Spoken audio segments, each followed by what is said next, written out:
জানি তুমি অনেকগুলো টাকা নিয়ে যাচ্ছ।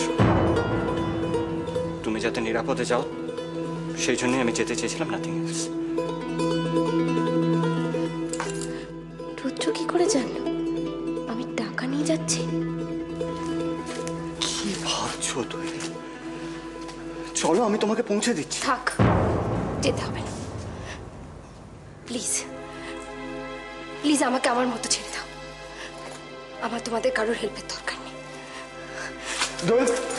হ্যাঁ মীরামাসি, বৌদির কোনো দোষ নেই। বৌদি কোনো খারাপ উদ্দেশ্যে গয়নাগুলো বিক্রি করেনি, শুধুমাত্র মামাকে উদ্ধার করে আনার জন্য। আর বৌদি বোনা এখন এই কিডন্যাপার্সদের কাছে গিয়েছে। সে কি রে মনীষ, দোয়েল একা একা কি করবে? আর শুনেছি ওইসব লোকেরা ভালো হয় না, টাকা পয়সার জন্য ওরা যা ইচ্ছে করতে পারে।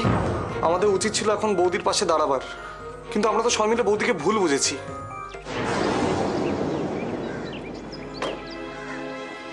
কি বাবা, এই জরুরি তলব, তাও এরকম একটা নিরিবিলি জায়গায়? আপনার হেল্প দরকার। I am always at your service ma'am. বলুন কি করতে হবে? এই ব্যাগটা আপনার গাড়িতে রাখতে হবে। কি আছে এতে?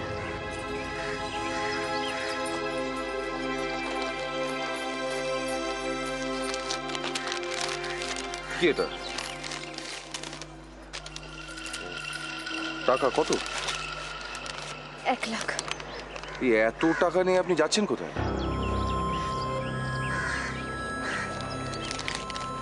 আমার শ্বশুর মশাই, মানে আপনার পেশেন্ট সোমেশ্বর অধিকারী কিডন্যাপড হয়েছেন। কিডন্যাপাররা মুক্তিপণ হিসেবে 1 লাখ টাকা চেয়েছে। এই টাকাটা দিয়ে আমি তাকে ছাড়িয়ে আনতে যাচ্ছি। আপনি আমার সঙ্গে যাবেন? কোথায়? ওই যেখানে উনি আছেন, মানে কিডন্যাপার যেখানে আছে। সেটা কোন জায়গা? ওই যে তারাতলা আছে, তারাতলা থেকে বাঁ দিকে গেলে যে মহেশতলার রাস্তাটা, ওইখানটা যেতে হবে। ও ঠিক আছে, চলুন গাড়িতে উঠুন।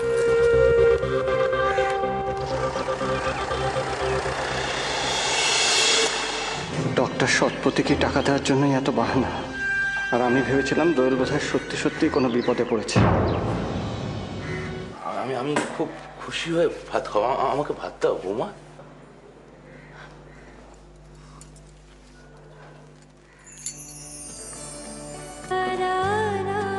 সময়টা কিন্তু এখন খুব ভালো যাচ্ছে দিবাকর। তোমার সংসার না ফুলে ফলে একেবারে ভরে উঠবে।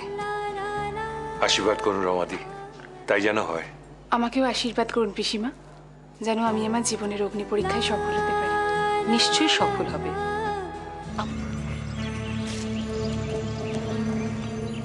টাকাটা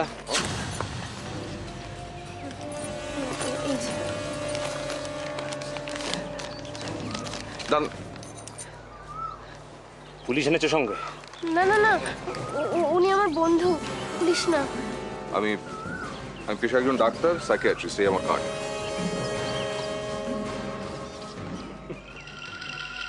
লোকে পুলিশ আনে আমাকে ধরতে, আর আপনি এনেছেন ডাক্তার? আমি আপনাকে ধরতে আসিনি। তাহলে আগে সোমেশ্বর বাবুকে নিয়ে আসুন, তারপর টাকাটা পাবেন। আপনাকে আমরা বিশ্বাস করি না। কিন্তু আপনাদের তো এখন আমাকে বিশ্বাস করতেই হবে।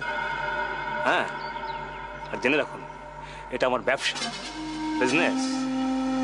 টাকা পেলে আমি আজ পর্যন্ত কোনোদিনও পার্টির সঙ্গে গাদ্দারি করি।